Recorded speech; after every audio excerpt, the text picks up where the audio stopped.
Good morning dear students. कल की class आपने देखी होगी।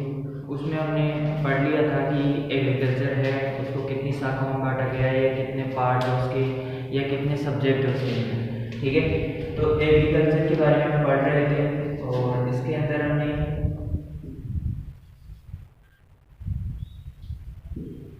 एग्रीकल्चर में हमने 3 पार्ट किए थे इसके। एक था आपका एग्रोनॉमी, दूसरा आपका हॉर्टिकल्चर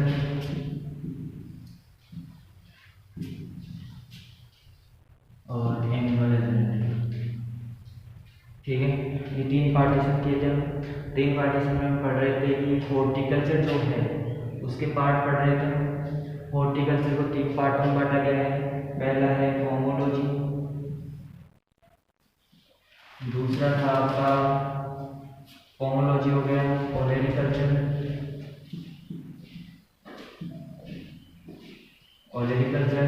और तीसरा जो है वो है फ्लोरिकल्चर।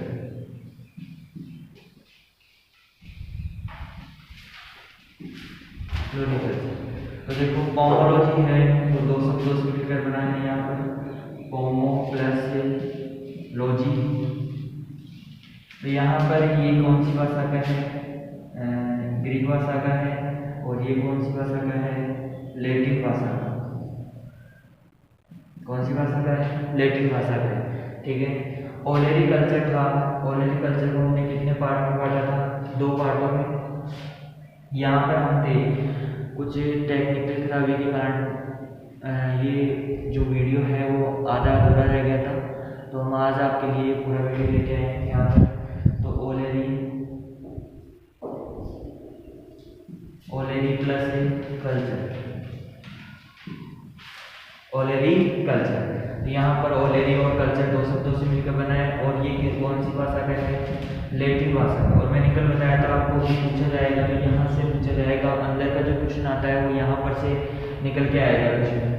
फिर इसके बाद में ओलेरी और कल्चर, इसका मतलब मैंने आपको बताया था। पोमो का मतलब फल होता है और लॉजी का मतलब अध्ययन करना। फ्लो का अध्ययन करना क्या कहलाता है? पोमोलॉजी कहलाता है या फल विज्ञान कहलाता है। ठीक है, इसके बाद में ओलेरिकल्चर पोट हर्ब, कल बताया था मैंने आपको। पोट हर्ब, पोट का मतलब क्या होता है? मटका। तो मटके के समान जो होती है चीजें, जैसे मटके के समान आलू है, टमाटर है, बैंगन है, ठीक है, गोभी है, ये सब किसके समान है इसे? तो पोट हर्ब कहा जाता है इनको। और इसका मतलब ओलेरी का मतलब ये होता है। इसके अंदर कल्चर का मतलब खेती करना या संवर्धन करना। ठीक है, इसके बाद में यहाँ तक हमारा हो गया था। फिर इसके बाद में हम बता रहे थे फ्लोरिकल्चर। और फ्लोरिकल्चर है या आपका है फ्लोर प्लस कल्चर। फ्लोर और कल्चर, और ये भी कौन सी भाषा का है? लैटिन भाषा का है। कौन सी भाषा का है? ये लैटिन भाषा का है यहाँ पर। तो फ्लोर प्लस कल्चर, फ्लोर का मतलब होता है फूल। फ्लोर का मतलब क्या होता है? फूल। और कल्चर का मतलब होता है खेती करना। क्या करना है? खेती करना। तो यहाँ पर ओलेरिकल्चर, सबसे पहले ओलेरिकल्चर में ओलेरी का मतलब होता है पोट हर्ब, और कल्चर का मतलब होता है यहाँ पर खेती करना। फिर इसके बाद में फ्लोरिकल्चर, ये भी कौन सी भाषा का है? लैटिन भाषा का। तो यहाँ पर आपको ध्यान रखने की बात है, देखो एग्रोनॉमी जो शब्द आया वो कौन सी भाषा का है? ग्रीक भाषा का है। हॉर्टिकल्चर जो शब्द आया वो लैटिन भाषा का है। और यहाँ पर इसके बाद में एनिमल हस्बेंड्री है तो इंग्लिश का है। ये पोमोलॉजी है, इसमें ये 2 वर्डों से मिलकर बना है, लैटिन और किससे? ग्रीक, दोनों से मिलकर बना हुआ है। यहाँ पर ये लैटिन भाषा का है, ये लैटिन भाषा का है। यहाँ पर आप लोग एक चीज अनिवार्य शर्त मान लो या फिर अनिवार्य टर्म्स मान लो इसकी, कि जिन शब्दों के आगे लॉजी लगा होता है वो सारे के सारे कौन सी भाषा के होंगे? ग्रीक भाषा के। कौन सी भाषा के होंगे? ग्रीक भाषा के होंगे। और इसी प्रकार से यदि हम बात करें कि यदि कल्चर शब्द जुड़ा हुआ है किसी के साथ, यदि कल्चर शब्द जुड़ा हुआ है तो सभी शब्द किस भाषा के आएंगे? लैटिन भाषा के आएंगे। कौन कौन सी भाषा के आएंगे, लैटिन भाषा के आएंगे। ठीक है, तो यहाँ तक कि आपके क्लियर हो गया होगा।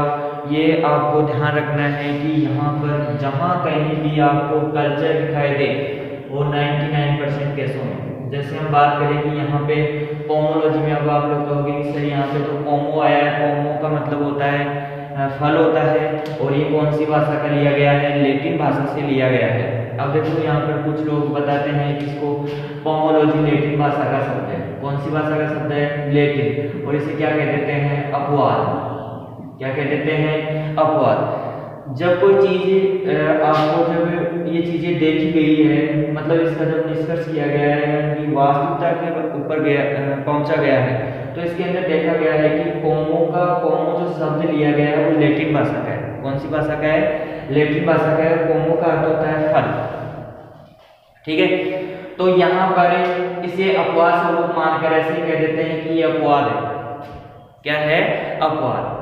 बहुत सारी मतलब ऑनलाइन क्लास में बताया जा रहा है इसको कि ये क्या है, अपवाद है। नहीं, ये अपवाद नहीं है, ये दो वर्डों से मिलकर बना है, दो भाषाओं के शब्दों से मिलकर बना हुआ है। तो यहाँ पर पोमो है, लैटिन भाषा का है, और ये लॉजी है वो कौन सी भाषा का है, ग्रीक भाषा का। बहुत सारी नोटबुक्स में भी ऐसे ही मिलेगा आपको, बुक्स में भी ऐसे मिलता है कि यहाँ पर इसका जो ये पोमोलॉजी शब्द है वो लैटिन भाषा का है। ठीक है, तो इसके बाद में आपको पता चल गया होगा कि यहाँ पर देखो कल्चर आते ही आपको क्या करना है, लैटिन भाषा।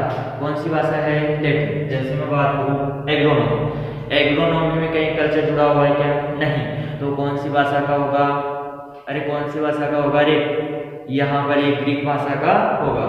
इसी प्रकार से हॉर्टिकल्चर की बात करें तो हॉर्टिकल्चर कौन सी भाषा का शब्द होगा, तो ये कौन सी भाषा का होगा, लैटिन भाषा का शब्द होगा।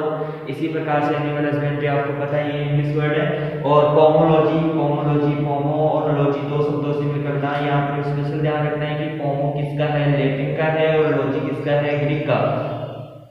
देखो यहाँ पर मैं ये नहीं कह रहा कि 100% कल्चर लगेंगे, सारे के सारे शब्द क्या होंगे, लैटिन के होंगे, लेकिन ज्यादातर कंडीशन में यही होता है कि लैटिन जो कल्चर लगे हुए शब्द होंगे वही लैटिन भाषा के होंगे, अन्य सभी शब्द ग्रीक भाषा के होंगे। लेकिन यहाँ पर हम कह सकते हो कि पोमो जो शब्द है वो लैटिन भाषा से लिया गया है। ठीक है, तो कल्चर जो शब्द लिया गया है वो कौन सी भाषा से लिया गया है, लैटिन भाषा से लिया गया है, इसलिए ये लैटिन भाषा के शब्द हो गए। ओलेरिकल्चर, फ्लोरिकल्चर, इसी प्रकार से आपके फ्लोरिकल्चर हो गया, फ्लोरोकल्चर। ठीक है, तो इस प्रकार से हमने एग्रीकल्चर जो है उसका क्लासिफिकेशन किया। इसके बाद में आपके कुछ टर्म्स और कंडीशन और चलती है कुछ, जैसे मान लो सोइल साइंस आ गया। क्या आ गया, सोइल साइंस। अब सोइल साइंस से हम जब सोइल साइंस पढ़ेंगे तो उसके अंदर देखेंगे, लेकिन फिर भी मैं आपको यहाँ पर उसकी जो सोइल शब्द है वो कहाँ से लिया गया है, क्या अर्थ है इसका। ठीक है, ये चीजें हम देख लेते हैं यहाँ पर।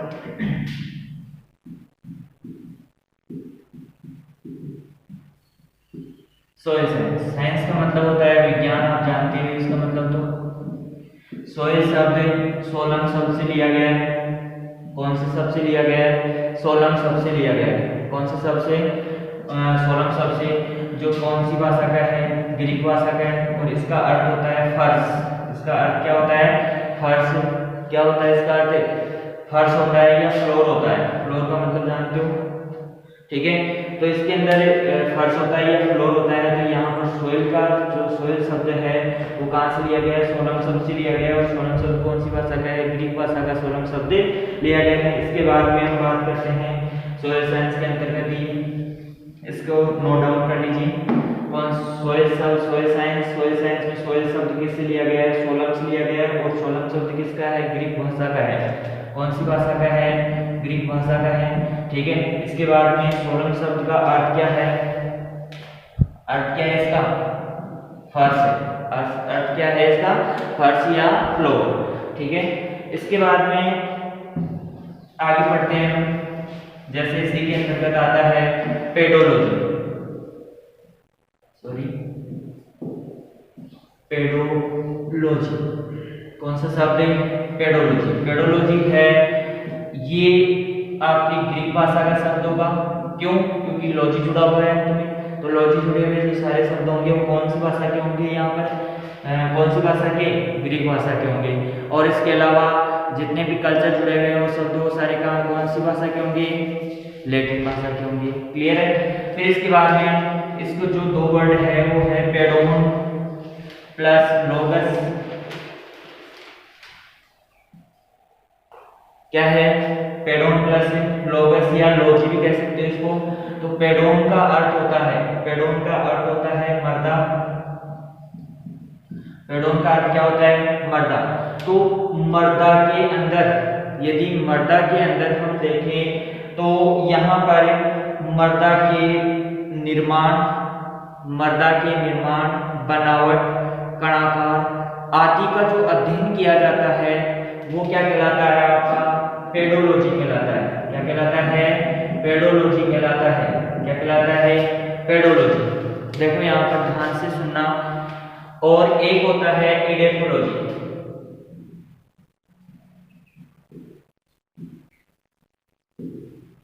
क्या होता है, इडेफोलॉजी। तो यहां पर देखो इडेफोलॉजी होता है। इडेफोलॉजी दो वर्डों से मिलकर बना है। इडेफोलॉजी कौन सी भाषा का शब्द है, ग्रीक भाषा। कौन सी भाषा का शब्द है, ग्रीक भाषा का शब्द है। और इडेफोन, इडेफोन प्लस लोगस या लोजी, लोगस या लोजी, लोगस या क्या हो जाएगा, लोजी होगा। तो यहाँ पर इडेफोन और लोगस, तो यहाँ पर इसका इडेफोन का जो अर्थ है ग्रीक भाषा से लिया गया, इसका अर्थ क्या है यहाँ पर ध्यान से देखना। इडेफोन का अर्थ होता है कि इसमें भी करेंगे मर्दा का अध्ययन, इसमें भी मर्दा का अध्ययन करेंगे। देखो पेडोलॉजी और इडेफोलॉजी दोनों शब्द मर्दा के अध्ययन का ही अर्थ है। यहाँ ये कह सकते हो, इसको क्या कह सकते हो कि इसमें भी मर्दा का अध्ययन करेंगे और इसका भी मर्दा का अध्ययन करेंगे। लेकिन सर ये बताओ अंतर क्या है इसमें। तो देखो यहाँ पर पेडोन का अर्थ क्या होता है, मर्दा। और यहाँ पर इडेफोन का अर्थ होता है मर्दा का पादक संबंध, या फिर कह सकते हो मर्दा का पादक की वर्दी के साथ संबंध। कह सकते हो, नहीं कह सकते। तो यहाँ पर यदि पादक मर्दा का अध्ययन करेंगे लेकिन किसके संबंध में, पादक की वर्दी के संबंध में। जैसे मर्दा का अध्ययन करेंगे, मर्दा का अध्ययन करेंगे, यहाँ पर काली मर्दा है, काली मर्दा में किस प्रकार जीवाश्म पदार्थ है, किस प्रकार से पोषक तत्व है, खनिज तत्व है, किस प्रकार का इसका संगठन है, क्या क्या उपस्थित है, कितनी जलदान क्षमता है इसमें, ये चीजें हम देखेंगे। लेकिन यदि हम इसी चीज को ऐसे देखें कि ये मर्दा पादपों के लिए उत्तम क्वालिटी की है, ये मर्दा घटिया क्वालिटी की है, या फिर इसमें वर्दी अच्छी से कर पाते हैं पादप जबकि इसमें अच्छी से वर्दी नहीं कर पाते हैं। हम देखेंगे कि जैसे पादपों की वर्दी के लिए हम देखेंगे कि इसमें जल धारण क्षमता ज़्यादा होनी चाहिए, जल निकास की उत्तम व्यवस्था होनी चाहिए, जीवाश्म पदार्थ की मात्रा अधिकतम होनी चाहिए, कंकड़ पत्थर रहित होनी चाहिए, जल निकास युक्त होनी चाहिए, इस प्रकार की मर्दा होनी चाहिए। ठीक है, खनिज पोषक तत्व अधिक होनी चाहिए। ठीक है, तो इस प्रकार की मर्दा किसके लिए देखेंगे हम, पौधों के लिए। लेकिन ये जो अध्ययन हम अलग से कर रहे हैं, जैसे मान लो ये काली मर्दा है, ये पीली है, ये भूरी है, ये ब्लू दोमट है, ये दोमट है, तो इस प्रकार की जो मर्दा है उसका अध्ययन, ये अध्ययन तो क्या कहलाएगा, पेडोलॉजी कहलाएगा। कि मर्दा के आकार, बनावट, रंग, रूप आदि के बारे में, उसकी कितनी आयु है मर्दा की, ये सारी चीजें कितनी गहराई है, ये सारी चीजें हम किसमें देखेंगे, पेडोलॉजी में देखेंगे। यदि हम इसी संबंध को पौधों के साथ जोड़ देते हैं तो क्या बन जाता है, इडेफोलॉजी बन जाता है। क्या बन जाता है रे, इडेफोलॉजी बन जाता है। यहाँ तक समझ में आया नहीं है। इडेफोन का अर्थ होता है मर्दा का पादप संबंध। मर्दा का क्या हो जाएगा, पादप संबंध, पादप वर्दी संबंध। क्या हो जाएगा, मर्दा का पादप वर्दी संबंध या पादप वर्दी की वर्दी का संबंध। ठीक है, ये भी कह सकते हो कि मर्दा के साथ पादपों को जोड़ देंगे तो इडेफोलॉजी, और यदि मर्दा का अध्ययन करेंगे तो क्या कहलाएगा, पेडोलॉजी कहलाएगा। क्या कहलाएगा, पेडोलॉजी। और दोनों किस भाषा के शब्द है, ग्रीक भाषा के शब्द। क्लियर, यहाँ तक समझ में आ गया आपको, कोई दिक्कत यहाँ तक? चलो इसे नोट डाउन कर लीजिए आप, हो गया होगा नोट डाउन। ठीक है, इसके बाद में मैं कुछ क्रांतियां दिखाने जा रहा हूं आपको। उतार दिया होगा इसको। लोगस का मतलब क्या होता है? अध्ययन करना, ये भी लिख लो।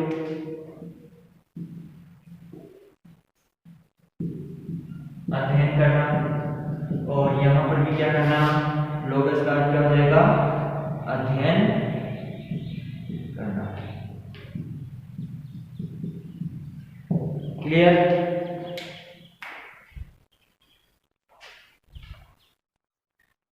ठीक है। इसके बाद भी क्रांतियां हैं, कुछ क्रांतियां चलती हैं। जैसे हम ऐसे टॉपिक लेंगे जिसके अंदर आपको सरलतापूर्वक याद हो जाए।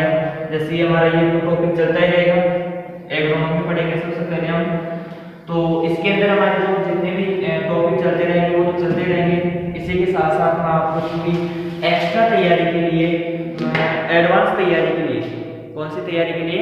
एडवांस तैयारी के लिए, जैसे मान लो डेली की डेली मैं आपको थोड़ी बहुत, जैसे क्रांतियां हो गई आज, और क्रांतियां होने के बाद जैसे 2-3 दिन में क्रांतियां हो जाएगी पूरी।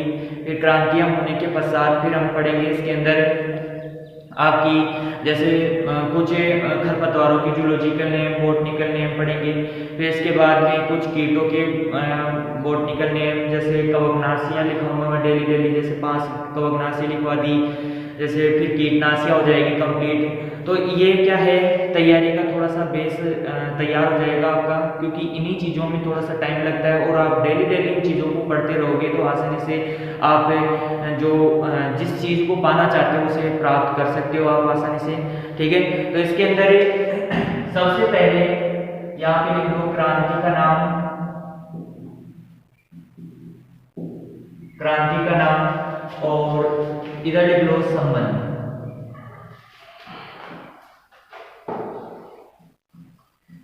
संबंध लिख लो। ठीक है, किससे संबंधित है? ठीक है, तो सबसे पहले यहां पर लिखो, 1 नंबर लगाओ हरित क्रांति। ये आपके लिए एक्स्ट्रा टॉपिक रहेगा आपके लिए। जैसे वैसे क्रांतियां कोई लिखाता नहीं ऐसे कि क्रांतियां लिखाया, क्रांतियों को याद करो आप, ऐसे दबाव डालेगा, तो ऐसे नहीं, कुछ नहीं है। आप डेली डेली इनको बस रीड करते रहो, याद मत करो, रीड करते रहो। आपको तुरंत जब तक आपकी एग्जाम होगी तब तक आपको ये लर्न हो जाएगी ऑटोमेटिकली। तो यहाँ पर ये है खाद्यान्न से संबंधित, और खाद्यान्न से संबंधित होने के साथ ही यहाँ पर ध्यान रख लेना, इसमें स्पेशल रूप से जोर दिया गया है खाद्यान्न में कौन सा? एक तो आपका धान और एक आपका गेहूं। 2 ही फसलें हैं जहाँ इसके ऊपर दबाव डाला गया है, या इसके ऊपर स्पेशल ध्यान दिया गया है कि बस 2 ही फसलों को हरित क्रांति में शामिल करना है। वैसे सभी प्रकार की जितनी भी खाद्यान्न फसलें हैं उन पर सभी पर जोर दिया गया था, लेकिन इसमें स्पेशल तौर पर भी पूछा जाए तो कौन सी फसलों के ऊपर?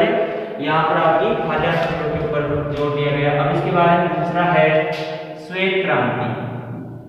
श्वेत क्रांति, अब देखो मैं यदि यहाँ पर लिखाना चाहूँ तो यहाँ पर आप लिख सकते हो कि भारत में इसके जनक कौन है और विश्व में इसके जनक कौन माने जाते हैं। यहाँ पर आप लिखना चाहो तो लिख सकते हो, छोटी सी हेडिंग लगाकर। वैसे मैं आपको जब टॉपिक पढ़ाऊंगा तब आराम से लिखवा दूंगा ये चीजें। तो यहाँ पर देखो हरित क्रांति जो भारत में है, इसके जनक, भारत में इसके जनक है MS स्वामीनाथन।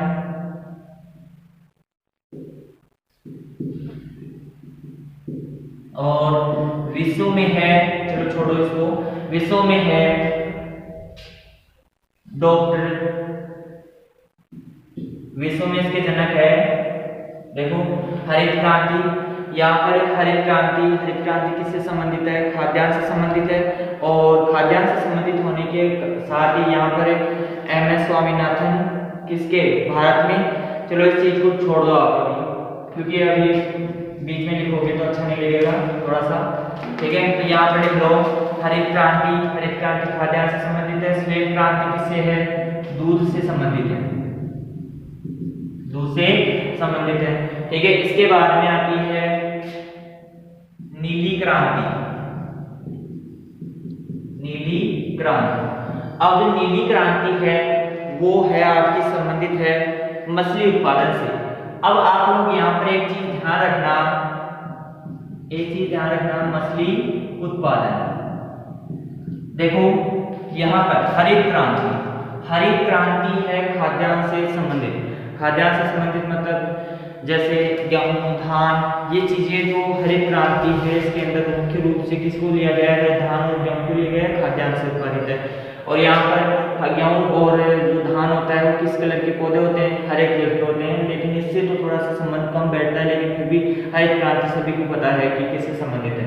फिर इसके बारे में बात करते हैं श्वेत क्रांति। श्वेत क्रांति सफेद रंग की है। श्वेत रंग की है तो इसका मतलब दूध किस रंग का होता है? श्वेत रंग का होता है, ठीक है। इसी प्रकार नीली क्रांति। अब नीली क्रांति है तो समुद्र का जल कैसा होता है? समुद्र का जल कैसा होता है? नीला होता है। नदियों का रंग कैसा होता है? जल कैसा होता है? नीला होता है। तो यहाँ पर मछली उत्पादन किसमें किया जाता है? समुद्रों में किया जाता है या नदियों में किया जाता है या फिर तालाबों में। तो इस प्रकार से नीली क्रांति का संबंध आप सीधा सीधा लगा सकते हो यहाँ पर किससे? मछली उत्पादन से। किससे लगा सकते हो? मछली उत्पादन से लगा सकते हो, ठीक है। इसके बाद में चौथी जो क्रांति है आपकी काली क्रांति। कौन सी क्रांति? काली क्रांति। अब काली क्रांति जो है वो किससे संबंधित है? जेट्रोफा पादप। और जेट्रोफा पादप का उपयोग किसमें किया जाता है? बायोडीजल बनाने में। बायोडीजल बनाने में किसमें बनाने में किया जाता है? जेट्रोफा पादप का उपयोग। अरे जेट्रोफा पादप का उपयोग किसमें? बायोडीजल बनाने में।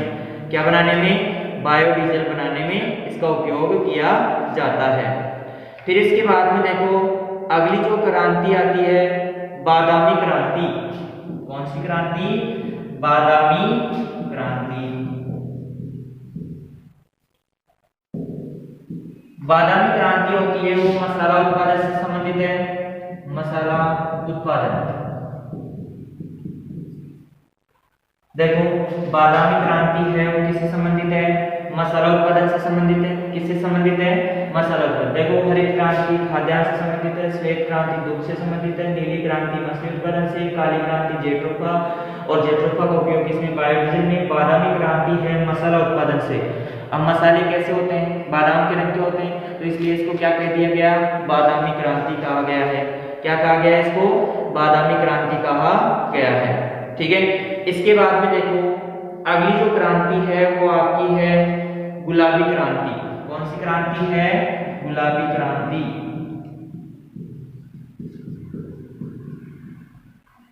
गुलाबी क्रांति है झींगा उत्पादन। झींगा व प्याज उत्पादन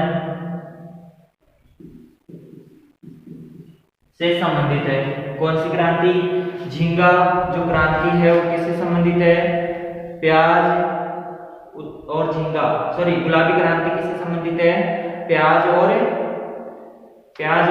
झींगा। झींगा करना है, झींगा, ठीक है।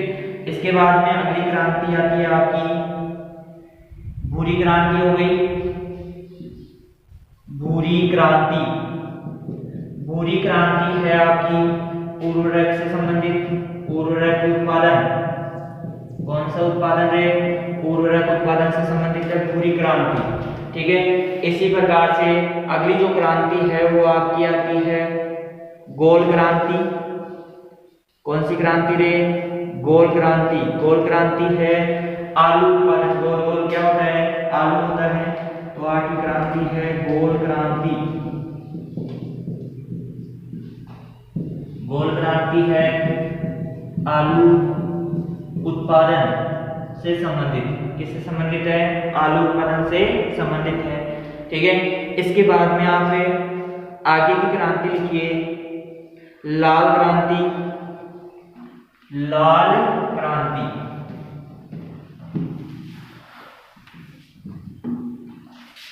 लाल लाल क्या होता है? लाल लाल क्या होता है? टमाटर नहीं होता है क्या? टमाटर उत्पादन से संबंधित है। किससे संबंधित है? टमाटर उत्पादन से संबंधित है। इसके बाद में अगली क्रांति लिखिए आप अगली क्रांति का नाम है आपका रजत क्रांति। रजत, अब रजत किसे कहते हो आप लोग? रजत क्रांति। देखो रजत क्रांति है आपकी, रजत का मतलब होता है चांदी, और चांदी का रंग किसके समान होता है? अंडा उत्पादन, अंडा उत्पादन या पोल्ट्री उत्पादन। पोल्ट्री मतलब जो कुक्कुट पालन है उससे संबंधित जो क्रांति है उसे क्या कहते हैं? रजत क्रांति कहते हैं। क्या कहते हैं रे? रजत क्रांति कहते हैं। क्या कहते हैं? रजत क्रांति कहते हैं। फिर इसके बाद में आती है इंद्रधनुषी क्रांति। इंद्रधनुषी क्रांति जो है वो किससे संबंधित है? इंद्रधनुष में क्या होता है?